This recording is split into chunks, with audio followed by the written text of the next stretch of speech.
March 10th, 2013, Willow Creek, Oregon. In a modest but cozy home on Pine Street, Laura Marshall sat by the fireplace, lost in thought. Her husband, Greg, had left for a late meeting with his business partner, Richard. Together, they had built a successful real estate business, making a name for themselves throughout the town.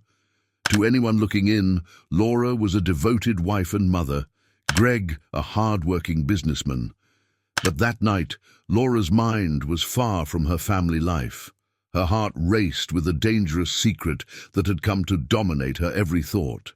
Across town, in a dimly lit bar, Richard sat nursing a drink. Known for his charm and easygoing nature, he was well liked by clients and colleagues alike. But beneath the friendly facade was a restless man, someone who craved more than his steady life in Willow Creek could offer. Over the past few months, he had found an escape, a forbidden connection with Laura. Their affair had been thrilling, reckless and secretive, hidden in stolen glances and secret notes.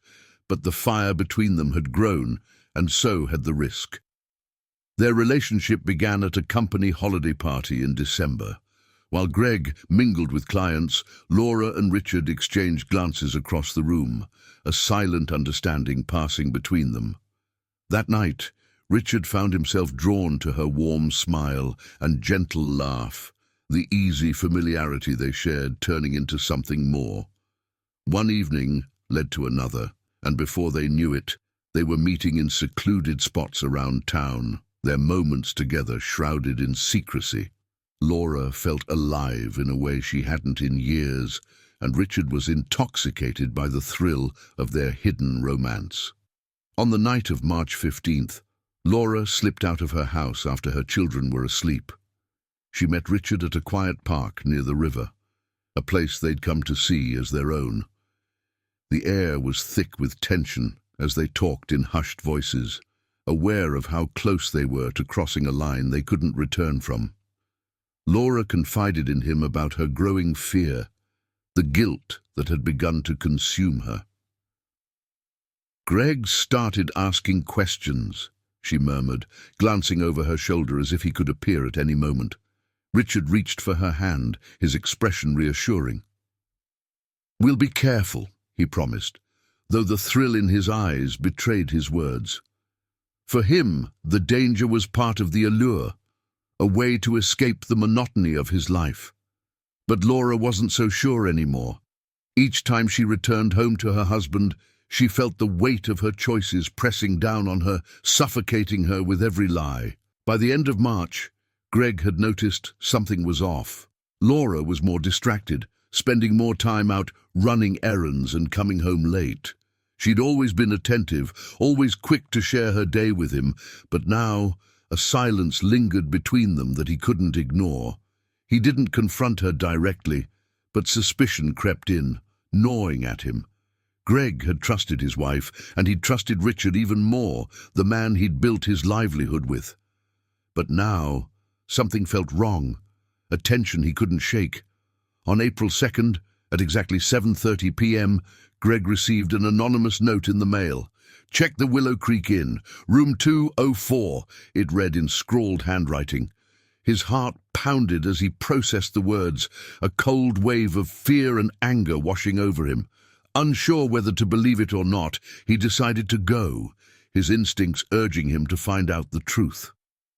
Meanwhile, in that very room at the Willow Creek Inn, Laura and Richard sat together, their laughter fading as the weight of their actions settled in. "We can't keep doing this," Laura whispered, her voice filled with regret. But before Richard could respond, they heard footsteps in the hallway, heavy, deliberate steps that made the air in the room turn cold. Greg opened the door to room 204, finding his wife and best friend in a moment of betrayal that shattered everything he had believed in.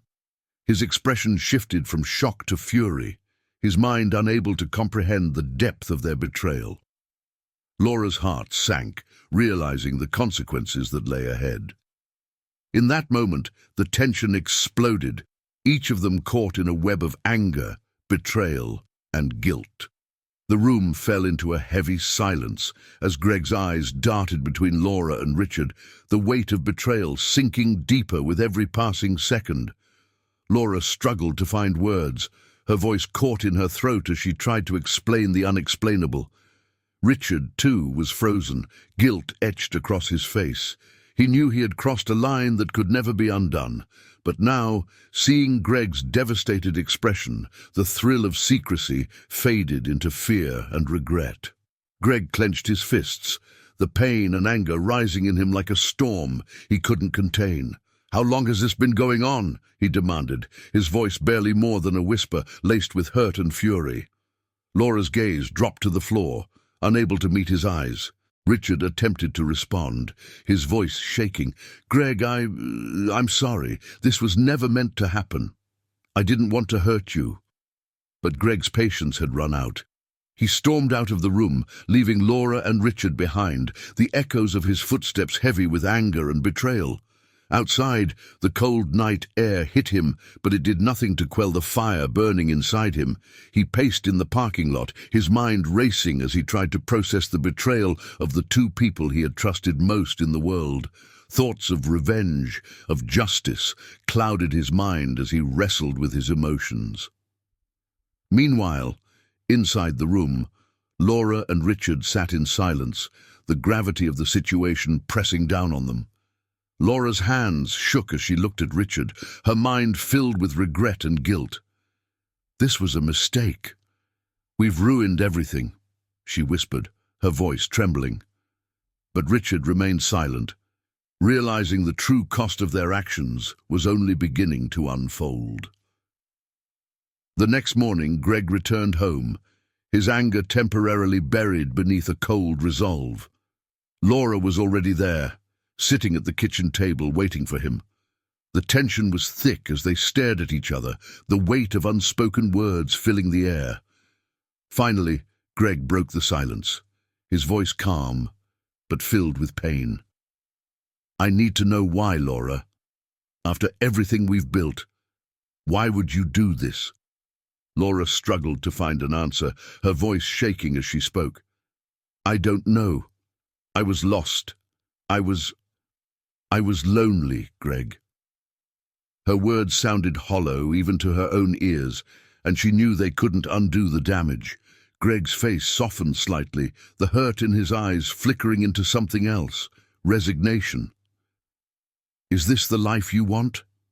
With him?" he asked, his voice almost pleading. But Laura shook her head, tears spilling down her cheeks. "No, Greg, I don't want this. I don't know how it got this far." She reached out to him, but he pulled away, unable to let go of the betrayal he felt. He couldn't bring himself to forgive her, not yet. Over the next few days, Greg's anger festered. He avoided both Laura and Richard, isolating himself as he wrestled with his emotions. He couldn't bear the thought of facing Richard at the office, and he considered ending their partnership. But there was a part of him that craved a different kind of retribution, something that would make them feel the pain he was enduring.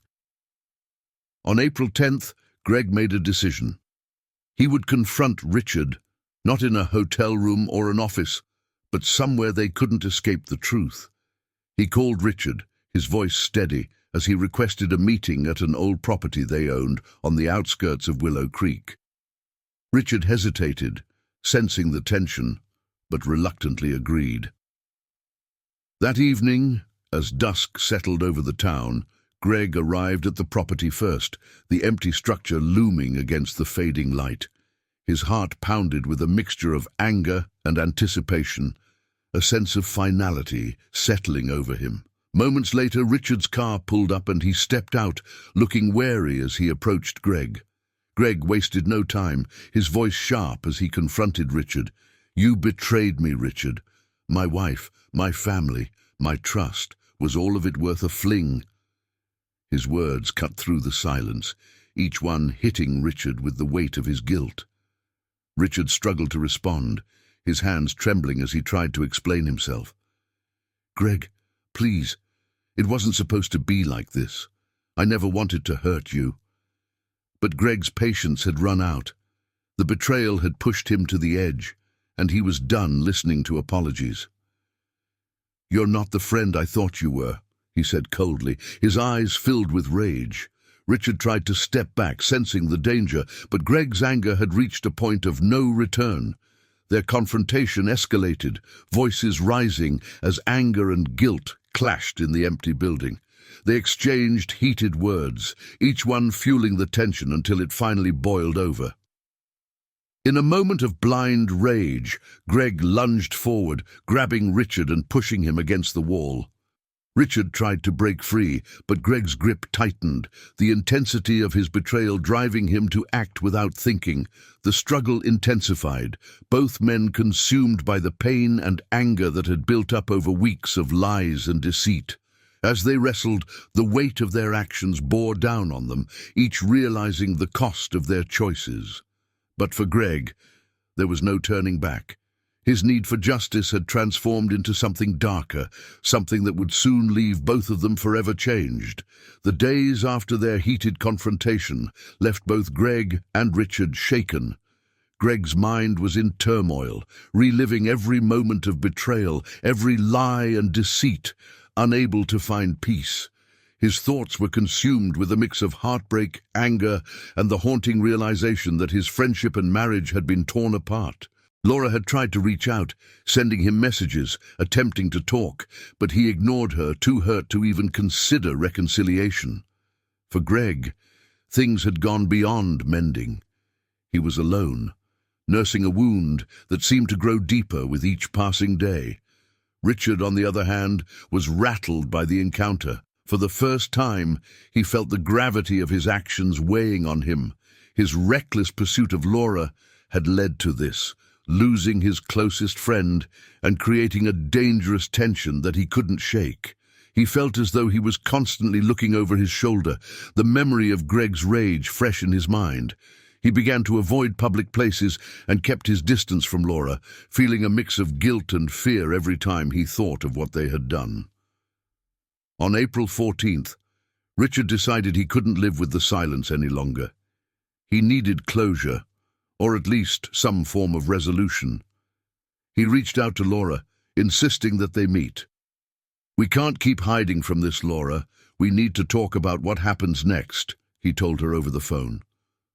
Laura hesitated, her voice barely a whisper as she agreed, knowing that their affair had spiraled out of control and fearing what might come next.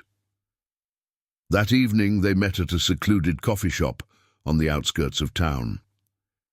The atmosphere between them was tense, neither able to look the other in the eyes. Laura's expression was filled with regret, while Richard seemed haunted by his own actions. "I never thought it would go this far, Richard," she murmured, her voice barely audible. "Greg." He looked at me like he didn't even know me anymore, like I was a stranger. Richard nodded, his face etched with worry. "I didn't mean for this to happen either. I've lost my best friend Laura, and now I don't even know what we're doing." They sat in silence, both realizing the damage they had caused, yet unable to bring themselves to admit it fully. Deep down, they both knew they had crossed a line that could never be undone, but now they were trapped in a situation neither knew how to escape.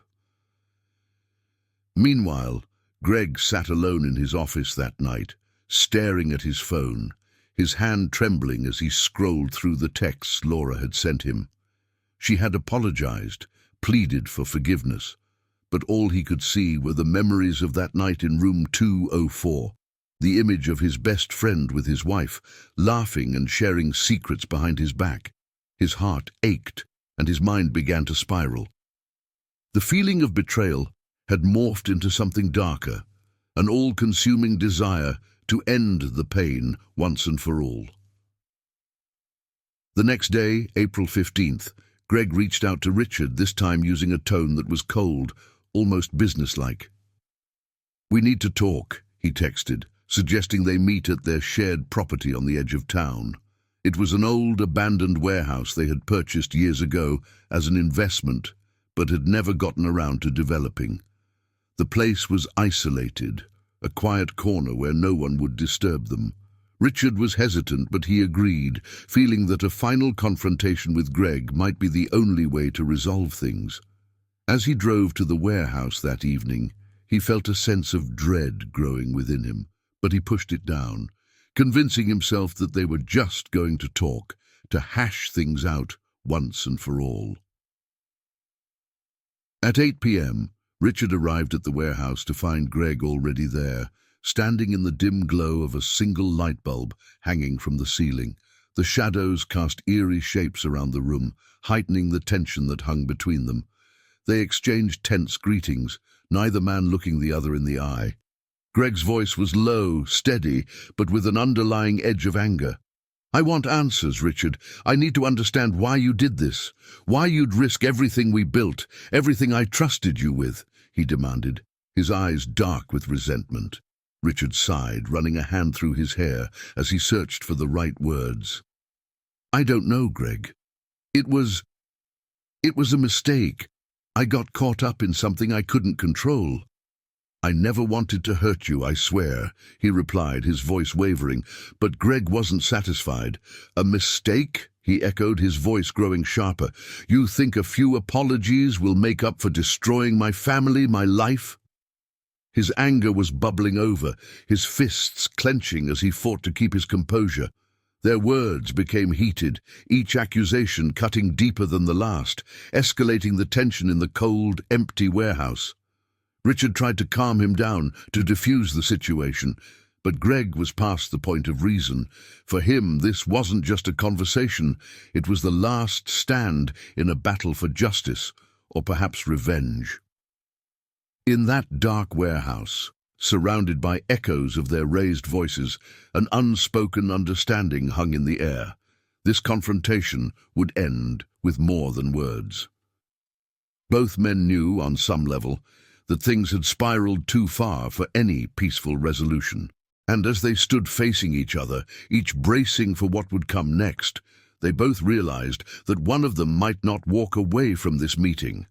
The atmosphere in the warehouse was thick with tension, each man standing rigid, emotions raw and exposed. Greg's eyes bore into Richard with a look of controlled fury, while Richard tried and failed to keep his composure. Their heated exchange had become more than a confrontation. It was a reckoning. In Greg's mind, all the memories of betrayal swirled together, fueling the anger that had been consuming him for weeks. "You took everything from me," Greg seethed, his voice low but filled with venom. "My wife, my trust, my family. All for what? A cheap thrill?" Richard's face was etched with remorse, but he took a step back, trying to keep his distance. "Greg, listen, I was wrong. I made a terrible mistake, but violence won't fix anything," he pleaded, his voice trembling. He held up his hands, attempting to diffuse the situation, but Greg's fury was past the point of reason. "You think I care about fixing things?" Greg snapped. "I lost my family because of you. My kids have to grow up knowing their father was betrayed by his best friend." The words seemed to pour out uncontrollably, each one intensifying his rage, and his voice echoed off the empty warehouse walls, filling the hollow space with the weight of his pain. Richard took another step back, his own fear beginning to morph into something darker, a survival instinct kicking in. "Greg, I get it, I hurt you. But we can still find a way to move forward," he said, his voice barely above a whisper, his gaze shifting nervously as he tried to find a way out. But Greg wasn't listening. His eyes narrowed as he took a step closer, each movement heavy with intent. The years of friendship, trust, and loyalty were forgotten in that moment, replaced by a need to end the anguish that had been tearing him apart. He was no longer thinking clearly. The pain had pushed him to a place of no return. Suddenly, in a moment that felt both slow and instantaneous, Greg reached into his coat pocket, pulling out a small but sharp utility knife he had grabbed on his way out. Richard's eyes widened as he saw the glint of metal, panic flashing across his face. "Greg, don't!" he managed, his voice catching as he backed away, stumbling over his own feet in desperation. But Greg was relentless, stepping forward with each retreating step Richard took, the fury in his eyes unyielding. In a burst of adrenaline-fueled desperation, Richard lunged forward, grabbing at Greg's arm in an attempt to wrestle the knife away. The two men struggled, their movements frantic, each pushing and pulling, locked in a deadly dance of survival. Their shouts and grunts echoed in the cavernous warehouse, each sound amplifying the life-and-death struggle they were now engaged in. But Greg, driven by his need for justice, or perhaps vengeance, was unstoppable. With a final powerful surge, he broke free from Richard's grip and swung the knife, his aim fueled by rage. The blade found its mark, and Richard gasped, clutching his side as he stumbled back, blood beginning to seep through his fingers. Greg's chest heaved as he took in what he'd done, his eyes fixed on Richard, who was now slumped against the wall, his breath shallow and labored. Richard's face was pale, his eyes filled with a mixture of pain and disbelief as he slid to the floor, leaving a smear of blood along the cold concrete wall. "Greg," Richard choked out, his voice weak, his body trembling as he fought to stay conscious. But Greg didn't respond. He simply stood there, watching as the life drained from his former friend, feeling a strange emptiness settle over him. A hollow satisfaction mixed with deep regret. As the warehouse grew silent, Greg realized the gravity of what he'd done. In his pursuit of justice, he had crossed a line that could never be undone. The anger that had fueled him now faded, replaced by an overwhelming sense of loss. He had avenged his broken heart, but at a cost he hadn't fully considered until now. Richard's breaths grew fainter until finally he went still, the life leaving him as the cold warehouse fell into silence. Greg stood frozen, the weight of his actions pressing down on him like a crushing force. He looked down at his blood-stained hands, his mind reeling as he realized there was no going back. He staggered backward, his legs weak beneath him as the enormity of his crime settled in. The betrayal, the anger, the need for revenge, all of it seemed distant now, replaced by the grim reality of what he had done. He had taken a life, and in that single, irreversible act, he had lost a piece of himself as well. As he stumbled out of the warehouse into the cool night air, the weight of his actions hung heavy, a burden he would carry for the rest of his life. The darkness enveloped him as he walked away, leaving behind the shattered remnants of friendship, trust, and the life he had once known.